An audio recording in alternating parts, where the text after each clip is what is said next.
500 साल का ये सपना और संघर्ष सिर्फ 32 सेकंड में शुभ मुहूर्त में पूरा होने वाला है। जी हाँ, रामलला के लिए पूरी अयोध्या नगरी को पीताम्बर रंग में रंग दिया गया है और आज 5 अगस्त 2020 का ये दिन इतिहास के पन्नों में दर्ज किया गया है, क्योंकि आज रामलला राम मंदिर का भूमि पूजन होने वाला है।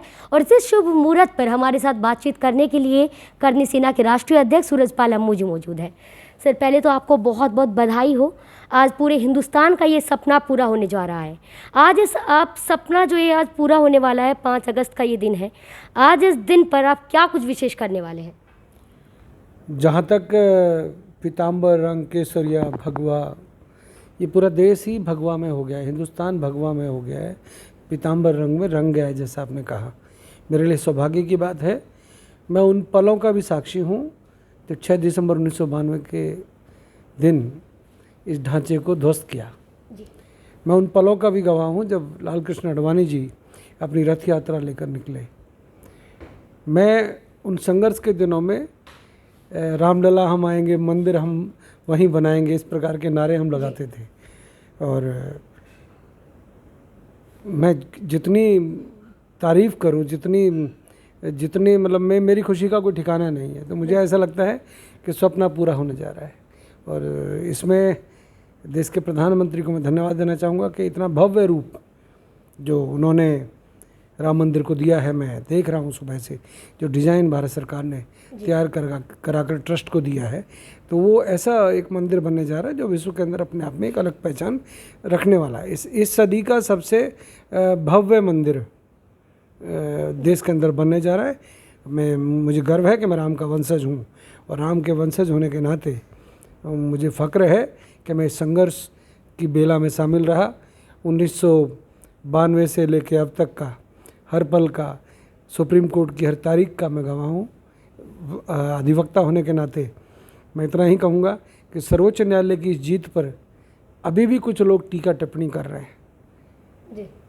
ओवैसी एक नाम का व्यक्ति है, वो आज भी कल से, परसों से, 3 दिन से लगातार रो रहा है। मैं तो कहता हूँ, हे राम, इनको भी सद्बुद्धि दो, क्योंकि निर्बुद्धि लोग हैं। जो सर्वोच्च न्यायालय के निर्णय को नहीं मान रहा, जो देश के संविधान को नहीं मान रहा, जो देश के कानून का सम्मान नहीं कर रहा, जो देश के प्रधानमंत्री को रोज़ाना टीका टिप्पणी कर रहे हैं। आज तो मैं देख रहा हूँ कांग्रेस भी जय श्री राम का नारा लगा रही है। तो ये हाँ, तो ये विषय राजनीति करने का नहीं है, ये तो खुशी का विषय है, ये हर्षोल्लास का विषय है। तो यहाँ पर तो पूरे देश के लोग, यहाँ कोई राजनीति नहीं, कुछ नहीं, सिर्फ और सिर्फ राम। हम राम राज्य की स्थापना की कामना करते हैं और मुझे उम्मीद है नरेंद्र भाई मोदी के नेतृत्व में हिंदुस्तान के अंदर राम राज्य कायम होगा। आपने असदुद्दीन ओवैसी की बात करी। अगर बात करूं, जब राम मंदिर निर्माण की घोषणा की गई थी, तब असदुद्दीन ओवैसी ने कहा था कि आने वाली पीढ़ी को हम भूलने नहीं देंगे कि कैसे बाबरी मस्जिद को ध्वस्त किया गया था, ना हम भूलेंगे और ना हमें भूलने देंगे। क्या कहना चाहेंगे आप? मैं सिर्फ इतना ही कहना चाहूँगा, बाबर के सेनापति थे मीर बाकी। 500 वर्ष पूर्व जिस प्रकार से रामलला के मंदिर को ढहाया गया और उसके ऊपर नाजायज़ तौर पे कब्जा करके मस्जिद बनाई गई, वो विरासत लिखने की बात करते हैं ओवैसी साहब। उनके पूर्वजों से कभी ऊपर जाएंगे ओवैसी साहब, तो पूछे अपने पूर्वजों से कि क्या 500 वर्ष पहले जो मीर बाकी, जो बाबर का सेनापति था, उसने जो जुल्म ढाए, उसने जो नरसंहार किया अयोध्या के अंदर, जिस प्रकार से रामलला के मंदिर को ढाया, जहाँ पर राम ने जन्म लिया, उस स्थान को उन्होंने ध्वस्त कर दिया और वहाँ पर वो ढांचा बनाया। और उस ढांचे नामक कलंक को अगर मिटाने का कारसेवकों ने काम कर दिया, तो अब रोने का फ़ायदा क्या है? ओवैसी साहब से मैं इतना कहना चाहूँगा, विरासत लिखें कि इस देश में मुग़ल आए और उन्होंने लूट खसोट करी। इस देश में बाबर आया, अकबर आया, हुमायूं आया, अनेक ऐसे मुग़ल लुटेरे आए जिन्होंने इस देश को लूटा, खरोंचा। इस देश के मंदिरों से जो सोने की चिड़िया होता था देश, खुरच के सोने को चुरा कर ले गए। तो ये भी लिख जाए कि हमारे पूर्वजों ने इस देश को लूटा, उसके बावजूद भी ये देश ओवैसी जैसे देशद्रोही व्यक्ति को झेल रहा है। ये भी विरासत पे लिखे हैं ओवैसी।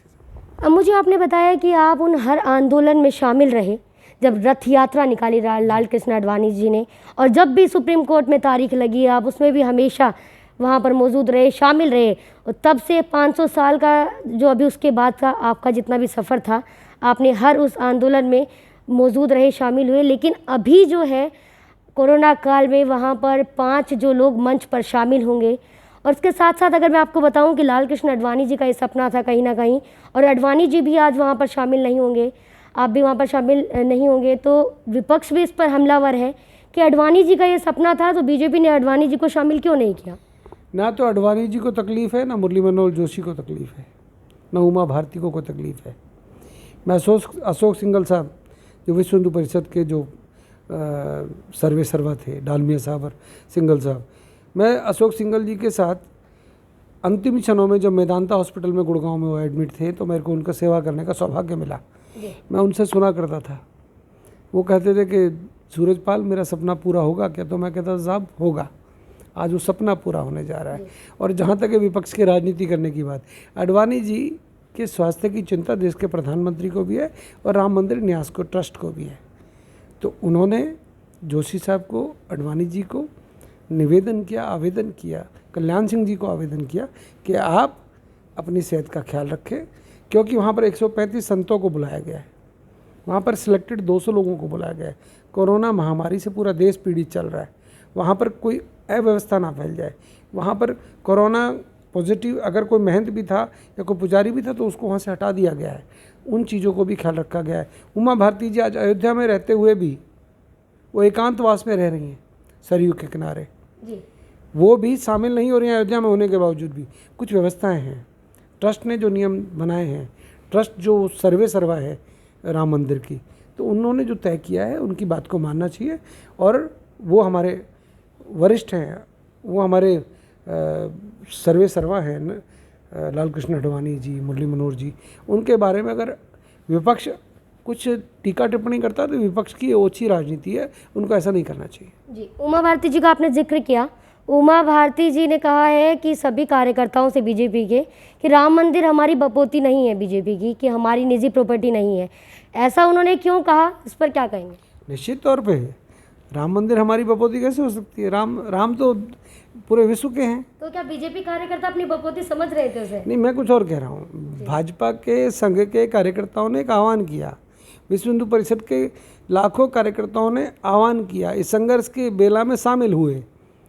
हम लोगों का हक इसलिए ज़्यादा पड़ता है कि कोठारी बंधु जो ढांचे को तोड़ते तोड़ते वहाँ शहादत उनको मिली, गोलियों से छन्नी कर दिया मुलायम सिंह, जो मुल्ला मुलायम सिंह के जो लोग थे, जो उस समय सरकार उन लोगों की, उन्होंने हमारे लोगों के ऊपर गोलियां चलाई, डंडे बरसाए, हमारे सैकड़ों मंदिरों को तोड़ दिया गया। मैं मेवात की बात करूं, मैं यहाँ सोना मेवात का पास का रहने वाला हूँ, सोना का रहने वाला हूँ, तो मेवात के अंदर उस समय कितने मंदिरों को हमारे तोड़ा गया। हम उस समय भी हमारे लोगों ने कहा कि नहीं तुम्हें शांत रहना है। हम लोगों ने झेला है, हम दंश झेला है हम लोगों ने, हमने वो लीला देखी है, तो हम लोगों ने त्याग किया है। बपौती बिल्कुल नहीं है, राम किसी की बपौती नहीं हो सकते। राम तो राजा थे, राम किसी का कैसे? राम विश्व के हैं, राम सबके हैं, राम आपके हैं, मेरे हैं, सबके हैं। और ये तो मैं आज सुबह कहीं लिख रहा था, राम नाम की लूट है, लूटी जाए तो लूट, अंतकाल पछताएगा जब प्राण जाएंगे छूट। ये तो ओवैसी साहब को भी मेरे जो मैंने बोला है इसका अनुसरण करो, स्वर्ग में स्थान मिलेगा ओवैसी साहब। चलिए, ओवैसी जी को एक मैसेज अम्मू की तरफ से मिल गया है, लेकिन कांग्रेस भी अभी जिस तरीके से रामलला के पूरे रंग में रंगी हुई है, प्रियंका गांधी ने खुद एक ट्वीट किया है, उसमें कहा है कि राम सबके हैं। और अभी जिस तरीके से बाकी विपक्ष भी मुहूर्त को लेकर कहीं ना कहीं हमला बोल रहा है बीजेपी पर कि ये जो मुहूर्त है वो सही नहीं है। प्रियंका गांधी जी के लिए, गांधी परिवार के लिए इतना ही कहूँगा, देर आए दुरुस्त है। उनको आज राम की याद आई। आज जो है, आज का दिन इतिहास के पन्नों में तो दर्ज होगा ही, लेकिन आज एक ऐतिहासिक दिन इसलिए भी है क्योंकि आज से ठीक 1 साल पहले 5 अगस्त 2019 का वो दिन था जब जम्मू कश्मीर से धारा 370 को अलग कर दिया गया था, हटा दिया गया था। आज के इस विशेष दिन पर क्या कहना चाहेंगे आप? आज धारा 370 की बात करूं, मैं ट्रिपल तलाक की बात करूं, मैं ऐसे अनेकों ऐतिहासिक निर्णय जो मोदी सरकार ने किए हैं, निश्चित तौर पे मैं भाजपा का प्रवक्ता होने के नाते एक बात अवश्य कहूँगा कि जो निर्णय राष्ट्र हित में हुए हैं, ट्रिपल तलाक, हमें हमेशा मुस्लिम विरोधी कहा जाता था, परंतु देश के प्रधानमंत्री ने मुस्लिम बहनों को जो तोहफा दिया है, निश्चित तौर पर ट्रिपल तलाक बहुत बड़ा उनके लिए, उनकी आज़ादी के लिए बहुत बड़ी बात है। जिस प्रकार से तलाक तलाक तलाक कहकर बहनों को धक्के मार के एक तरफ कर दिया जाता था, तो उनको एक तोहफा दिया है, उनको एक अधिकार दिया है कि तुमको भी वही अधिकार है जो हिंदू बहनों का अधिकार है। एक बात, धारा 370 हटने के बाद आप देखिएगा आज तिब्बत, लद्दाख, ये ऐसी जगह हैं, कश्मीर, जम्मू, आज वहाँ पर एक अलग ही माहौल है। आतंकवाद में कमी आई है, वहाँ पर गुंडागर्दी समाप्त हुई है। जिन घरानों ने, अब्दुल्ला की बात करूँ मैं, मुफ्ती महबूबा की बात करूँ, अनेक ऐसे लोग जो जम्मू कश्मीर को लूट रहे थे, खसोट रहे थे, वहाँ पर डेवलपमेंट नहीं होने दे रहे थे, देश के प्रधानमंत्री ने वहाँ लाखों करोड़ रुपए वहाँ की डेवलपमेंट के लिए दिया है। तो मुझे ऐसा लगता है ये पावन दिन है, और धारा 370 हटने के लिए जम्मू कश्मीर के मित्रों को भी मैं बधाई देना चाहूँगा, और जम्मू कश्मीर करनी सेना के लोगों से कहूँगा इस 370 के पर्व को भी जम्मू कश्मीर में मनाएं। जी, अब मुझे जब राम मंदिर निर्माण की घोषणा की गई तब कांग्रेस, एक आखिरी सवाल है मेरा आपसे, तब कांग्रेस ने कहा कि कई बार शिलान्यास हुआ है, क्या फिर से प्रधानमंत्री नरेंद्र मोदी राजनीतिक रोटियां सेकने के लिए, क्योंकि चुनाव नज़दीक आ रहे हैं, इसलिए राम मंदिर के निर्माण की घोषणा कर रहे हैं? कोई भी राजनीतिक नेता मंच पर नहीं होगा। राष्ट्रीय स्वयंसेवक संघ के प्रमुख माननीय मोहन भागवत जी, ट्रस्ट के पदाधिकारी, देश के प्रधानमंत्री मंच पर होंगे। ये पूर्ण रूप से धार्मिक कार्यक्रम है। ना देश के प्रधानमंत्री इस प्रकार की कभी रोटियां सेकी उन्होंने, ना सेकते हैं। वो अपने कार्यकर्ताओं को भी कहते हैं राजनीति से दूर रहो, राष्ट्र हित में सोचो, देश हित में सोचो, विकास की बात करो, सबका साथ सबका विकास की बात करो। इस प्रकार की सोच के लोग हैं हम। तो हमको कोई ये ना बताए कि हम क्या करेंगे। हम ओछी राजनीति नहीं करते, और ये आज का दिन तो पूर्णतः राम का नाम लेने का दिन है। आप भी राम का नाम लें, मैं भी लूँगा। नमस्कार। नमस्कार, आपका बहुत बहुत शुक्रिया श्री न्यूज़ नेटवर्क से बातचीत करने के लिए। आज हमारी तरफ से आप सभी को इस ऐतिहासिक दिन की बहुत बहुत बधाई। फिलहाल के लिए शुक्रिया चाहती हूँ, मिलते हैं एक नए मुद्दे के साथ।